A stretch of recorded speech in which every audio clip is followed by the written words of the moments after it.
What's good, YouTube? It is your boy Big Cool coming to you from Colossal Sports TV, and I am back with another video. According to Eric Gomez of Golden Boy Promotions, Canelo is willing to fight Billy Joe Saunders in September. This is good news, but this is something that you shouldn't really get excited over because Canelo Alvarez knows, like everybody else knows, that Billy Joe Saunders is a legitimate threat. And stylistically, he's a bad matchup for Canelo. He's a guy who's a southpaw, who's very awkward, has very good movement. I mean, he's a very good fighter. You got to give him his credit. I'm not the biggest fan of Billy Joe Saunders and some of the things he says and how he carries himself. But after dismantling former IBF middleweight champion David Lemieux in Lemieux's country of Canada, easily routing him for a unanimous decision victory, he's made it clear that he wants to fight the best in the division. Preferably a unification bout against Gennady Golovkin that will be for all the titles. But that appears to not be an option right now as Gennady Golovkin is in the midst of, I don't know how the negotiations with Canelo Alvarez will go after they broke down last week. Will they resume? We don't know. He also has a mandatory that has to be, you know, going through with against Sergey Derevchenko for the IBF middleweight title.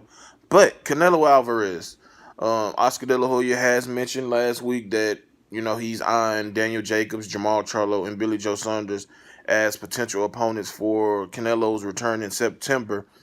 And at first, I didn't really believe it. We got to take what Oscar says with a grain of salt. But apparently, Golden Boy has reached out and spoken to Frank Warren, the promoter of Billy Joe Saunders, about a potential fight. And maybe that could come true. And I think that we won't see Gennady Golovkin versus Canelo Alvarez 2 this year, if ever. I just think that feelings are hurt.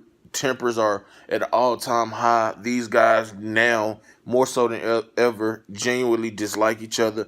Golovkin feel like he's being bullied and bullshitted around. He wants a 50-50 split.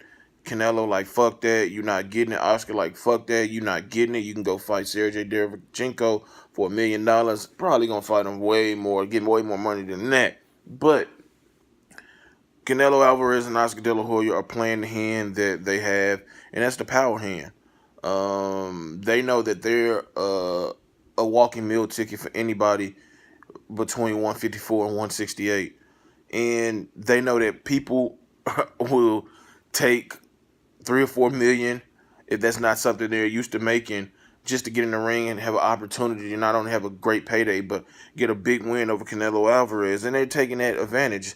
And it also seemed to be bullying Golovkin in different ways by, reaching out to a guy in Saunders who is really the only man standing in Gennady Golovkin's way. If you take out all the BS politics and mandatories, he's the only guy that's standing in the way of Gennady Golovkin fulfilling his goal as he started out. Once he started out as a pro, of becoming the undisputed middleweight champion, because he has 3 or 4 major sanctioning body belts.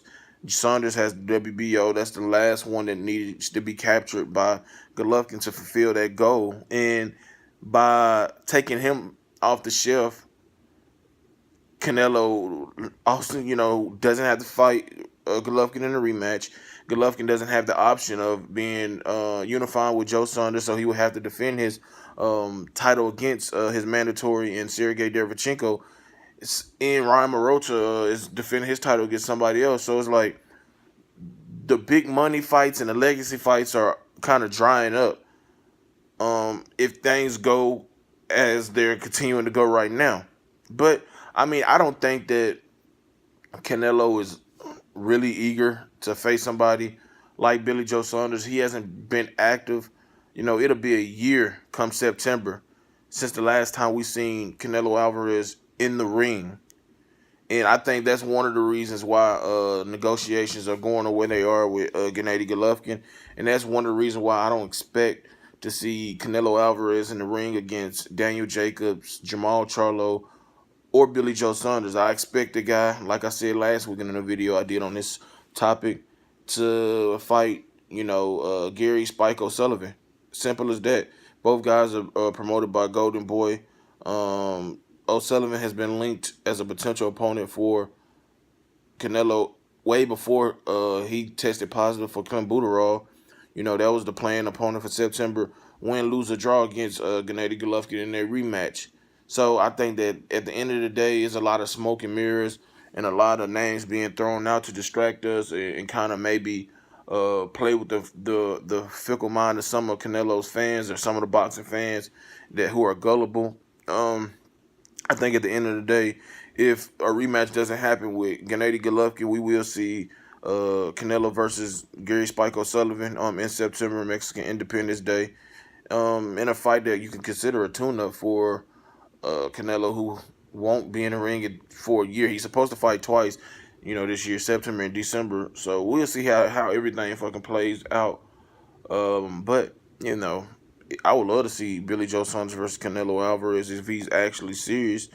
But that just may not be the case. But we'll have to see how everything plays out, man. If you like this video, smash the like button, smash that subscribe button, hit that post notification bell to get notified every time I upload content. Make sure you drop those comments in the comment section below. Let me know your thoughts on here. If you agree with me, disagree with me, just chop it up with your boy Big Cool. Shout out to everybody in the movement that's moving with us. Be sure to check out 3kingsboxing.com for your latest and greatest updated, unfiltered, and unbiased boxing news reported the way it should be. Until next time, I'm out. Peace.